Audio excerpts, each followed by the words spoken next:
آیت کریمہ نمبر 135 سورۃ النساء۔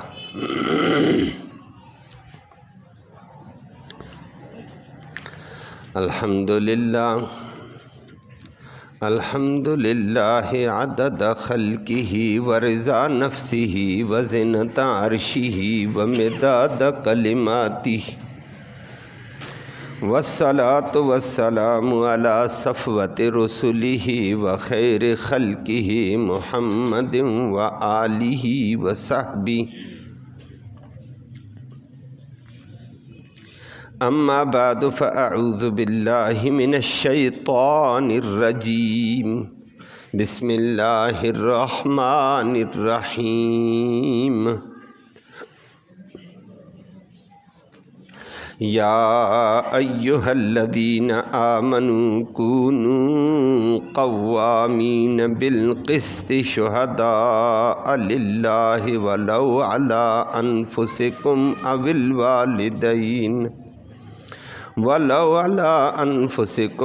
الوالدین والاقربین، ان یکن غنیا او فقیرا فاللہ اولی بہما، فلا تتبعوا الہوى ان تعدلوا وان تلووا او تعرضوا فإن اللہ کان بما تعملون خبیرا۔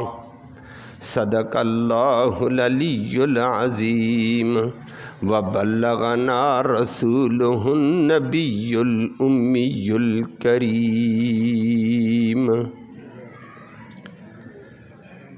قابل تکریم معزز سامعین کرام، آج کی ان آیت کریمہ میں اسلام کے بنیادی دو عظیم ارکان کا ذکر فرمایا کہ عدل اور انصاف قائم رکھو اور شہادت اور گواہی سچی دو۔ یہ دو کام تم کرو گے کہ معاشرے میں، ریاست میں، ملک میں امن امان بھی اعلیٰ درجے کا ہوگا، برکتیں اور رحمتیں بھی اللہ اعلیٰ درجے کی دے گا۔ اور جب قوم کے اندر سے عدل و انصاف اٹھ جاتا ہے، امن اٹھ جاتا ہے۔ اللہ ہم سب کو محفوظ فرمائے۔ عدل و انصاف اور سچی گواہی ختم ہو جائے، برکتیں ختم ہو جاتی ہیں، دنیا پھر روتی آج۔ لفظی ترجمہ سماعت کریں پھر بات عرض کرتے ہیں۔ فرمایا یا ایھا الذین آمنوا، اے وہ لوگو جو ایمان لائے، اے ایمان والوں، کونو ہو جاؤ، قوامین قائم رکھنے والے، بالقسط انصاف کو قائم کرنے والے بنو، عدل قائم کرنے والے بنو۔ نمبر 2، شہداء گواہی دینے والے ہو، للہ اللہ کے لیے، سچی گواہی اللہ کے لیے دو، ٹال مٹول نہ ہو۔ او جی سچی گواہی دیں گے، عدل کریں گے تو باپ مارا جاتا ہے، بھائی مارا جاتا ہے، پارٹی کا بندہ مارا جاتا ہے۔ فرمایا نہ اس بات کو چھوڑو، انصاف ہو، حق کی گواہی ہو، ولو علی انفسکم، اگرچہ وہ تمہاری اپنی ذات کے خلاف کیوں نہ ہو، عدل سچی گواہی۔ او الوالدین، اور اگرچہ وہ تمہارے والدینوں کے خلاف کیوں نہ ہو سچی گواہی۔ والاقربین، اور قریبی رشتہ داروں کے خلاف کیوں نہ ہو۔ اور تیسری بات، کبھی کبھی کہتے ہیں میں تو سچ بولوں گا لیکن بندہ بڑا غریب ہے، نہیں جی مارا جائے گا۔ فرمایا اس بات کو چھوڑو۔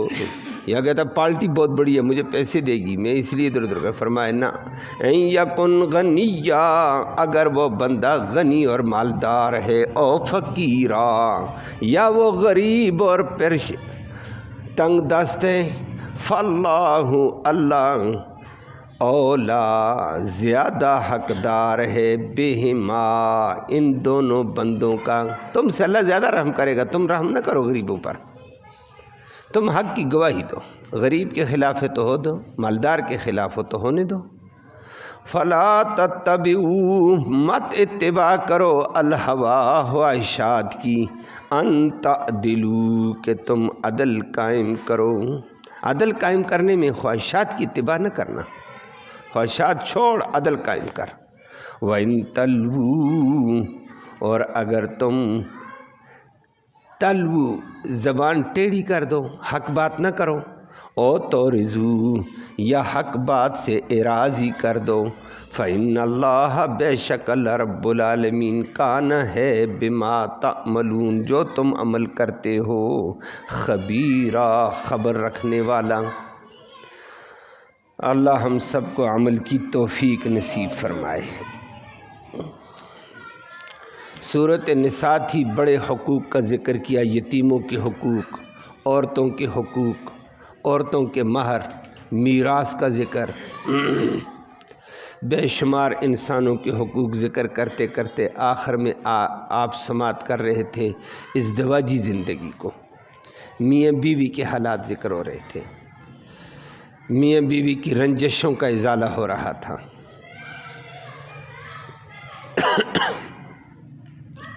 تو ان معاملات میں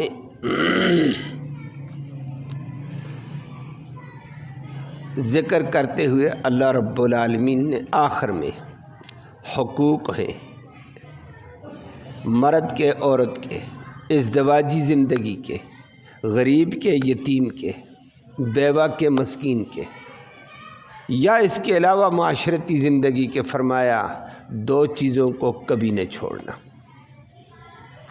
گھریلو زندگی میاں بیوی بھی ہے، پھر بھی ایک خاندان ہے، پھر بھی ایک قبیلہ ہے، پھر بھی ایک شہر ہے، بلدیہ ہے، پھر بھی ایک ریاست ہے، پھر بھی سلطنت ہے، پھر بھی یہ دو چیزیں کبھی نہ چھوڑنا، وہ عدل و انصاف، ہر حال میں عدل اور انصاف کے اوپر قائم رہو۔ یہ نیچی سطح سے لے کر اوپر تک کا نظام ہے، یہ نہیں ہے کہ عدل اور انصاف عدالت کرے گی، حکومت کرے گی، بڑے لوگ کریں گے، نہ نہ نہ نہ، تم اپنے معاملات میں بھی عدل قائم کر کے جاؤ۔ میاں کو چاہیے بیوی کے ساتھ عدل کا معاملہ کرے، بیوی کو چاہیے میاں کے ساتھ عدل کا معاملہ کرے، افراد سے لے کر خاندان تک، خاندان سے لے کر قبیلے تک، قبیلے سے لے کر بلدیہ تک، اور بلدیہ سے لے کر ریاست تک، سلطنت تک، فرمایا سارا نظام عدل اور انصاف پر مبنی ہونا چاہیے۔ ہر بندہ اپنی ذمہ داری کا احساس کرے، تو گھر کا فرد ہے تو گھر کے اندر عدل و انصاف، کوئی خاندان کا بڑا ہے تو وہ خاندان میں عدل و انصاف کرے، کوئی ریاست کا ذمہ دار اور افسر ہے تو وہ اپنے ماتحتی میں عدل و انصاف قائم کرے، کوئی ریاست کا ذمہ دار ہے تو وہ اپنے دائرے میں عدل و انصاف کرے، ہر بندہ اپنے اپنے دائرے میں ان عدل و انصاف کرے۔ یہ نہیں اوپر والے کریں گے میرے ذمہ عدل ہے ہی نہیں، صرف عدل کی شور ہم کرتے رہیں، عدل اور انصاف کے نعرے لگاتے رہے، انصاف انصاف، انصاف نام کی چیز ہی نظر نہیں آتی ہے، نہ نیچے نظر آتی ہے نہ اوپر نظر آتی ہے۔ اللہ ہم سب کو بچائے۔ فرمایا یہ عدل اور انصاف۔ نمبر 2، گواہی حق کی، سچ کی ہو۔ دونوں چیزیں اس وقت ناپید ہیں، اللہ ہم سب کو معاف فرما۔ اور فرمایا یہ دو چیزیں تم قائم کرو تو نتیجہ عدل انصاف قائم کرو گے، معاشرے میں کرو گے تو گھر میں عدل و انصاف، امن، معاشرے میں کرو گے، خاندانوں میں، قبائل میں امن، ریاست کے اندر عدل و انصاف ہوگا، پوری ریاست امن میں ہے، پوری سلطنت امن میں۔ اور فرمایا حق بات کر دو، سچ بات، سچ کی گواہی دے دو، اپنے خلاف ہو، اپنے رشتہ دار کے خلاف ہو، پارٹی کے خلاف ہو، دوست کے خلاف ہو، بات سچ کی کرو، نتیجہ یہ ہوگا عدل و انصاف کی وجہ سے معاشرے میں امن بھی ہوگا، امان ہوگی، اور برکت والی معیشت ہوگی انشاءاللہ۔ پریشانی معیشت کی ختم. اور اس وقت دنیا کے 2 بڑے مسئلے ہیں جن کا حل بڑے بڑے سیاستدان بھی نہیں حل کر پائے، بڑے بڑے دانشور بھی نہیں کر پائے. لاچار آئے ہوئے ہیں، ساری ریاستیں تباہی کے دہانے پہ کھڑی ہے. کہیں امن نہیں، امن امان نہیں ہے، دنیا پریشان ہے، ریاست پریشان ہے. نیچے گلی سے لے کر اوپر تک بندہ امن میں نہیں ہے. فساد ہے جی، دہشت گردی ہے جی، قتل ہو گئے جی، تباہی ہو گئی جی. انصاف ہوتا تو امن ہوتا نا. انصاف ختم ہوا، امن ختم ہے. اور دوسرا اہم مسئلہ معیشت کا ہے. معیشت کو آپ دیکھ رہے ہیں کس تباہی پہ پہنچی ہے. کیوں؟ سچ بات ہمارے منہ میں ہے ہی نہیں، سچی گواہی دیں ہی نہ. میں سچ بولتا ہوں تو میرے خلاف بات جائے گی، میرے بھائی کے خلاف جائے گی، رشتہ دار کے خلاف جائے گی، پارٹی کے خلاف جائے گی، پارٹی کے بندے کے خلاف جائے گی. کہتا ہے ڈنڈی مار دو، اپنا بندہ ہے جی چھوڑ دو. اپنے کو چھوڑو تو غیروں کو تم کہاں سے حق بولو گے؟ پھر تو معیشت تباہی کے دہانے پہنچے گی. یہ 2 چیزیں قائم ہونے سے اللہ یہ 2 برکتیں دیتے ہیں. اگلی بات سنو، اس سورۃ النساء کی اس آیت نے یہ 2 باتیں کی ہیں، مرکزی باتیں ذکر کی. آگے سورۃ مائدہ میں بھی آنے والا ہے، سورۃ حدید میں بھی یہی مضمون آنے والا ہے. سورۃ حدید میں اللہ رب العالمین نے بڑا عجیب نظام ذکر کر کے فرما دیا کہ معاشرے میں عدل اور حق کی بات گواہی سچ کی دو. اور حق کی بات اور سچ کی گواہی لوگ آسانی سے قبول کریں، بہت اچھی بات ہے. لیکن کچھ سرپھرے اگر نہ کریں، او چھوڑو جی میں یہ عدل نہیں مانتا ہوں، میں انصاف نہیں مانتا ہوں، یہ بات میں نہیں مانتا ہوں، یہ حق کی گواہی اس نے دیا میں اس کو یوں کر دوں گا. اللہ نے وہاں فرما دیا سورۃ حدید میں، جو ایسے لوگوں کو قرآن اور حدیث سے سمجھاؤ نہیں سمجھتے ہیں، وہاں قرآن نے کہا آسمان سے 4 کتابیں آئی ہیں سمجھانے کے لیے، 5واں ڈنڈا آیا ہے. وَأَنزَلْنَا الْحَدِيدَ فِيهِ بَأْسٌ شَدِيدٌ. وَأَنزَلْنَا الْحَدِيدَ کہ ہم نے پھر لوہا بھی اتارا ہے، ڈنڈا بھی اتارا ہوا ہے. تو عام معاشرے میں پایا جاتا ہے 4 کتابیں 5واں ڈنڈا ہوتا ہے. کتابیں سمجھانے والوں کے لیے ہوتی ہیں اور نہ سمجھنے والوں کے لیے پھر ڈنڈا ہے. اور اسلامی معاشرے کو فرمایا ان 2 چیزوں میں برقرار رکھو. سورۃ حدید 7 انداز میں بولی ہے کہ معاشرے میں 2 چیزیں قائم کرو. کوئی سمجھتا ہے بہت اچھی بات ہے، آسانی سے عدل و انصاف قائم کرتے ہیں، آسانی سے حق کی گواہی چلنے دیتے ہیں، بہت اچھا. اگر رکاوٹ بنتے ہیں، ایسے بندوں کے خلاف جہاد ہے، ایسے بندوں کو گرفتار کیا جائے، ایسے بندوں کے لیے ڈنڈا ہے، ڈنڈے کے زور سے ان کو تابع کیا جائے گا. وہاں بھی اللہ نے اس بات کو ذکر کیا ہے. گویا یہ 2 چیزیں انتہائی اہم ہیں. اگر معاشرے پہ رہنا چاہتے ہو، کہ معاشرے کا امن بحال رکھنا چاہتے ہو اور معیشت بحال رکھنا چاہتے ہو، یہ 2 نقطے پورے کرنے پڑیں گے. اور اللہ اکبر، تیسری بات اسی کے ساتھ کہ اللہ رب العالمین نے سورۃ مائدہ میں بھی ذکر کیا کہ ہم نے آدم علیہ السلام سے لے کر محمد الرسول اللہ صلی اللہ علیہ وسلم تک جتنے انبیاء بھیجے، ایک مسئلہ ان کا توحید کا تھا. اللہ کی توحید بیان کرو، اللہ کی عظمت، اللہ کی کبریائی، اللہ کی معرفت، اللہ کی پہچان کراؤ لوگوں کو، اللہ کون ہے اور اس کی اطاعت کیسی کی جائے، اس کی بندگی کیسی کی جائے، اس کی عبادت کیسے ہو. دوسرا اہم مسئلہ تمام انبیاء کا یہی رہا کہ معاشرہ قائم رکھو، معاشرے میں عدل انصاف رکھنا ہے، اور نمبر 2 حق کی گواہی قائم کرنی ہے. تمام انبیاء کا یہ مرکزی نقطہ رہا ہے اور انبیاء اس پہ کام کرتے رہے ہیں. اور انبیاء جہاں کامیاب ہوئے ریاست بنانے میں، وہاں انبیاء نے عدل انصاف قائم کیا ہے، حق کی گواہی قائم کی ہے، برکتیں آئی ہیں، رحمتیں آئی ہیں، اور معاشرے کی بہترین نظام سیاست قائم کر کے یہ 2 چیزیں قائم کی ہیں.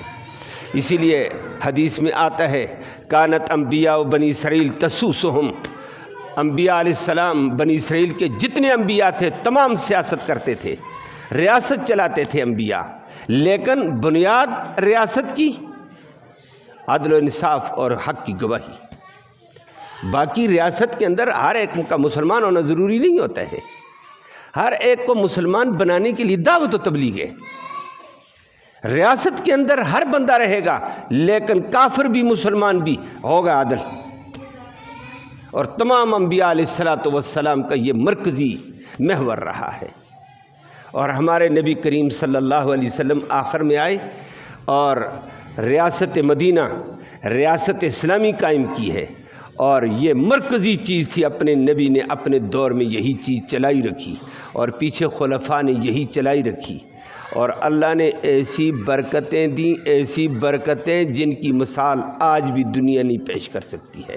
جتنے ترقی پہ چلے جائیں ایسا امن نہیں ہے، جتنی فوج لگا لو اتنا امن نہیں، جتنی پولیس لگا لو اتنا امن نہیں، جتنا زور لگا لے معیشت اتنی مستحکم نہیں تھی جتنی نبی کے خلفاء کے دور میں تھی۔ کیوں؟ عدل تھا، انصاف تھا۔ اور وہ نبی کریم صلی اللہ علیہ وسلم کی حدیث سامنے آئی تھی، فرمایا ایسا دور ہوگا زکوٰۃ وصول کرنے والا نظر نہیں آئے گا۔ اور ایسا دور نبی نے فرمایا جس وقت نبی جہاد کرتے ہوئے آگے جا رہے، رکاوٹ تھی، اسلام کو تنگ کیا جا رہا ہے، 5ویں ڈنڈے کا نظام چلا تھا کہ جب دعوت و تبلیغ میں رکاوٹ آئی ہے، غنڈے آ رہے تھے، بدماش آ رہے تھے مقابلے میں، تو نبی کریم صلی اللہ علیہ وسلم فرمایا صحابہ پریشان مت ہونا، یہ دین پھیل کر رہے گا، اور ایسا عدل و انصاف کے ذریعے سے ریاست ایسی امن والی ہوگی، ایسی امن والی ہوگی کہ اللہ اکبر۔ اس وقت بھی کوئی بصرہ اور کوفہ میں ہیرا کی منڈی ہوگی؟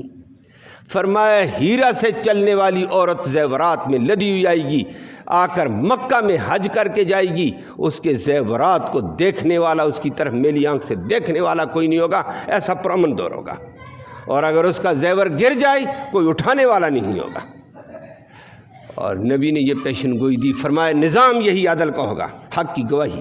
اور نبی نے اس کی بنیاد ڈالی، صحابہ کرام چلے، اور عمر بن خطاب کے دور میں یہ چیز نظر آئی تھی۔ اللہ اکبر، عورت حج کے لیے آئی ہے بڑے زیورات کے ساتھ۔ عورتوں کا شوق بھی ہوتا ہے، ذوق بھی ہوتا ہے، شریعت نے اجازت بھی دی عورت کو زیورات استعمال کرنے کی۔ جس وقت آئی مکہ کا حج کیا، کوئی نہیں کہ میرا مال چھنے گا، زیورات میں تھی، چوڑیوں میں تھی، بالیوں میں تھی، اپنا سارا نظام کیا، کوئی میلی آنکھ سے نہیں دیکھ رہا ہے۔ اور اللہ کا کرنا زیور گر گیا کہیں، اور اس نے کہہ دیا میرا زیور گرا ہے۔ اللہ اکبر، حج کا موسم ہے، دنیا کہاں کہاں سے وہاں پہنچی ہوتی، آپ بھی جانتے ہیں، ہر قسم کا بندہ موجود ہے۔ آگے جب ارباب اقتدار تک بات پہنچائیے میرا زیور گم ہو گیا، کسی طریقے سے طلاع کر دلاؤ، کوشش کرو پولیس فوج۔ اللہ اکبر، نمائندے نے کہا بین پریشانی والی بات نہیں ہے، یہ عمر کا نظام عدل قائم ہے، جدھر سے آئی ادھر چل کر جا، ہار نہ ملے گا، عمر بن خطاب حکومت چھوڑ دے گا، ہار نہ ملے ہم حکومت چھوڑ دیتے ہیں، ہم خلافت چھوڑتے ہیں۔ فرمایا ہار کو کوئی نہیں اٹھا سکتا، یہ نظام عدل ہے، امن ہی امن، کوئی زیادتی نہیں ہوگی اس میں، معیشت اعلیٰ ہے، کسی کو ضرورت ہی نہیں چوری کرنے کی۔ تبھی تو اسلام نے کہا اب چوری کرو گے ہاتھ کاٹیں گے، لیکن حالات معیشت اتنی تنگ کرو، کوئی بھوکا مرے گا وہ مجبوراً چوری کرتا ہے بیچارہ، اس وقت شریعت نہیں کہتی اب ہاتھ کاٹو، پہلے تو اس کو پورا تھا حق تو دو، بعد میں گڑبڑ کرتا ہے تو پھر شریعت نے کہا۔ اللہ اکبر، عورت چلتی ہوئی گئی، مسلم شریف کی روایت میں ہے، آگے گئی ہار پڑا ہوا ہے راستے میں، ہزاروں گزرے، کوئی اٹھانے والا نہیں تھا، سیٹ پہ رکھ کر گزر گئے، سیٹ پہ رکھا ہوا نظر آ رہا ہے، گزرنے والے جا رہے ہیں، عورتیں گزری، مرد گزرے، کوئی اٹھائے کہ دکھائے، کیسا نظام عدل قائم تھا، اس کی برکت کیسی تھی۔ اور تمام انبیاء اسی نظام کو قائم کرنے کے لیے آئے تھے۔ ہمارے نبی کریم صلی اللہ علیہ وسلم نے بھی اتم قائم کیا اور اتنا اعلیٰ قائم کیا۔ عمر بن خطاب کے دور میں پھر وہ دور بھی آیا تھا کہ کوئی بندہ زکوٰۃ کا مال لے کر جاتا ہے، ایک کو کہتا ہے بھائی دیکھا پوزیشن کمزور ہے بھائی زکوٰۃ لے لو، اس نے کہا خدا کا بندہ تو 2-4 دن پہلے کہتا تو میری فلاں ضرورت تھی اس میں لے لیتا، آج نہیں ہے، مجھے میری ضرورت بھی پوری، میرے پاس بھی پیسہ ہے۔ وہ دوسرے کے پاس جاتا ہے، دعا کرتا اللہ کوئی زکوٰۃ وصول کرنے والا دے، میرا فریضہ ادا ہو جائے۔ نظام معیشت اس بلندی پہ تھا، اور آج ہمارا نظام معیشت وہ آپ دیکھ رہے ہیں دنیا کیا رو رہی ہے۔ کیوں؟ یہ دونوں چیزیں قائم نہیں ہیں، عدل بھی نہیں ہے اور حق کی گواہی نہیں ہے، نہ پید ہے، حق کی گواہی دینے والا بندہ ملتا ہی نہیں ہے۔ جھوٹی گواہی دینے والے عدالت میں ہر ایک کہتا ہے میں تیار ہوں، آپ کو گواہی کی ضرورت ہے؟ او بھائی تو مجھے جانتا نہیں ہے، میرے کیس کو نہیں جانتا ہے، پھر بھی گواہی دیتا ہے، کہتا ہاں پیسے دے دو، جو کہتے میں گواہی دے دوں گا۔ یہ ہمارا حال ہے، عدالت کا یہ حال ہے۔ پھر پارٹی بازی کی سطح میں گواہی آتی ہے، اور دوستی کی سطح میں، رشتہ داری کی سطح میں جھوٹی گواہیاں، اور کوئی سطح بھی نہیں، 4 پیسے کے لیے گواہی دیتے، کہتے گواہ مل گئے ہیں۔ اللہ معاف فرمائے، ہمارا نظام کہاں پہنچا ہے۔ پھر ہم روتے ہیں، کہتے ہماری معیشت تباہ ہے، ہمارا امن تباہ ہے۔ امن کو قائم کرنے کے لیے 2 مرکزی چیزیں ہیں، اور ریاست کے اندر یہ 2 اہم چیزیں ہوتی ہیں۔ ریاست میں یہ 2 چیزیں نہیں ہو، وہ ریاست بدامنی کا شکار ہو، معیشت تباہ ہو، وہ ریاست کے ذمہ دار حضرات کہیں میری ریاست یہ فضول بات ہے، وہ ویسے دھوکے والی باتیں ہیں۔ آج ہمارے ساتھ یہی ہے، ایک آئے گا جائے گا، ویسے ہم نعرے ادھر لگائیں گے ادھر لگائیں گے، وقت کا ضیاع کر رہے ہیں۔ اللہ ہم سب کو ہدایت نصیب فرمائے۔ یہ اہم چیزیں تھیں جو نبی کریم صلی اللہ علیہ وسلم نے بھی قائم کی، عدل، حق کی گواہی، اور عدل میں نبی نے قائم کیا۔ باقی آپ کے سامنے بات آئے گی، نبی کریم صلی اللہ علیہ وسلم نے قائم کیا، پھر امن بھی تھا۔ مکہ 8 ہجری کو فتح ہوا ہے، نبی کریم صلی اللہ علیہ وسلم مکہ فتح کیا، عرب کنٹرول میں آیا، نئے نئے مسلمان ہیں۔ قبیلہ بنو مخزومیہ کی ایک بڑا قبیلہ تھا، عزت والا قبیلہ، مال والا قبیلہ، نام والا قبیلہ۔ عورت نے چوری کر دی ہے، نام اس کا بھی فاطمہ تھا، اگلوں نے کہہ دیا ہے، ثابت بھی ہوگی چوری کر دی۔ نبی کریم صلی اللہ علیہ وسلم کی عدالت میں کیس چلا گیا، لیکن کیس چلا گیا، لوگوں کو بھی پتہ ہے اسلام میں ہاتھ کاٹا جاتا ہے، اسلامی حکومت قائم ہو چکی ہے، اور اسلامی حکومت تمام حقوق پورے بھی کرتی ہے، پھر بندہ چوری کرے، زیادتی ہے تو ہاتھ تو کاٹا جائے گا۔ قبیلہ بنو مخزومیہ نے کہا ہماری عورت کا ہاتھ کٹ گیا نا، ہمارے قبیلے کے سردار کی بیٹی ہے، ہاتھ کٹ گیا، ہمارا ناک کٹ گیا، قبیلے کا ناک کٹ گیا، ہم مارے گئے، ذلیل ہو گئے۔ کوئی بندہ نبی کے سامنے سفارش کر دے، یہ پہلا موقع ہے سفارش کر دے کہ آج معاف کر دو، جس کی چوری ہوئی ہم اس سے ڈبل رقم دیں گے، اس سے بھی ڈبل دیں گے، اس سے بھی ڈبل دیں گے، یا ہمیں درگزر کر دیا جائے۔ کہا کون سفارش کرے؟ کوئی صحابی تیار نہیں ہوا۔ نوجوان صحابی تھا حضرت اسامہ بن زید رضی اللہ تعالیٰ عنہ۔ کسی نے کہا اسامہ بن زید کے ساتھ نبی کی بڑی محبت ہے، اسامہ بن زید ٹیڑھا ٹیڑھی بات بھی کر دے تو نبی اس کو اس محبت سے سنتے ہیں، تو اسامہ کو کہو۔ اب وہ نوجوان تھا، نوجوان کا ذہن ذرا کچا ہوتا ہے، عمر کا بچہ ذہن کا کچا ہوتا ہے، اس کو بتایا وہ ہماری سفارش کر، ایک نہیں، دوسرے نہیں، تیسرے، وہ تیار ہو گیا۔ کہتا ہے فلاں کہتا ہے اسامہ کر سکتا ہے، فلاں کہتا ہے اسامہ، اس کو اور زیادہ آگے ہوگا، ٹھیک ہے میں کرتا ہوں۔ عدالت محمد الرسول اللہ صلی اللہ علیہ وسلم کی تھی۔ اسامہ نے جا کر کہا یا رسول اللہ اس عورت کو چھوڑ دو، چھوڑ دو۔ نبی کریم صلی اللہ علیہ کہا تو اسامہ سفارش کرتا ہے؟ کہا جی میں سفارش کرتا ہوں، چھوڑ دو۔ اور کوئی ہمت نہ کر سکا، میں آیا ہوں۔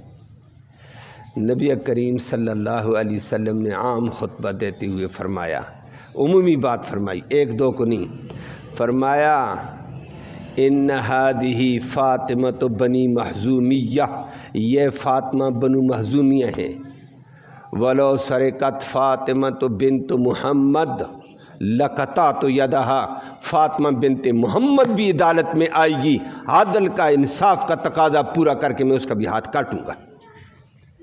فاطمہ بنت محمد کو بھی میں نہیں چھوڑوں گا۔ یہ تو فاطمہ مخزومیہ ہیں۔ اگر امیر کے لیے الگ قانون، غریب کے لیے الگ قانون ہے، میرا عدل کہاں ہے؟ میرا انصاف کہاں ہے؟ فرمایا قبیلہ مخزومیہ کی عورت کو آگے لاؤ، ہاتھ کاٹ کر دکھاؤں گا اور دنیا کو بتاؤں گا اسلام کا عادلانہ نظام غریب اور امیر سب کے لیے برابر ہے۔ امیر کے لیے شکنجہ اور ہے اور مالدار کا شکنجہ اور قانون ہی اور ہے۔ آج ہمارے ملک میں یہی تباہی ہے، اور ہر ایک کہتا مجھے استثناء دو، دوسرا کہتا مجھے استثناء دو، تیسرا کہتا مجھے استثناء دو۔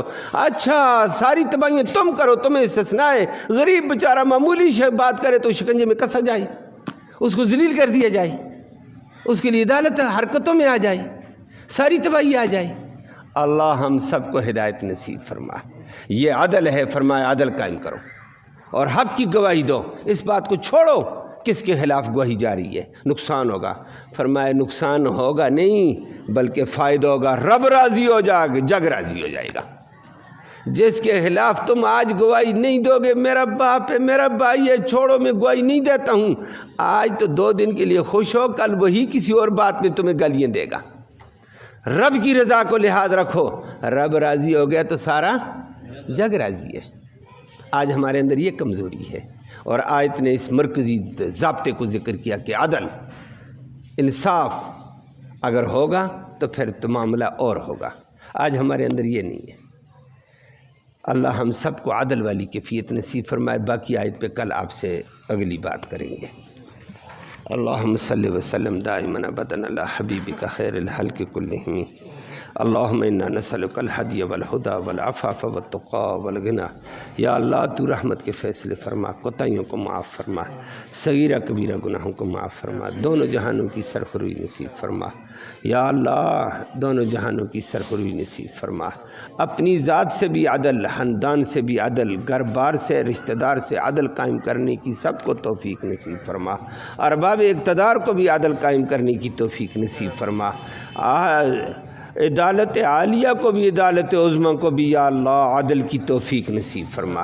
عدل والا معاشرہ نصیب فرما، امن والا معاشرہ نصیب فرما، بدامنی سے، تباہی سے ہم سب کو محفوظ فرما۔ یا اللہ اپنے دین کے تقاضے پورے کرنے کی توفیق نصیب فرما، حق بات کہنے کی توفیق نصیب فرما، حق کی گواہی دینے کی توفیق نصیب فرما، ہر ظلم سے، مصیبت سے، آفات سے، بلیات سے محفوظ فرما، اپنی ذاتی کبریائی کا امن نصیب فرما، خیر نصیب فرما۔ یا اللہ اس قرآن کی برکت کے طفیل فلسطین کے مسلمانوں کی مدد فرما، ان کی غیبی نصرت کے فیصلے فرما دے۔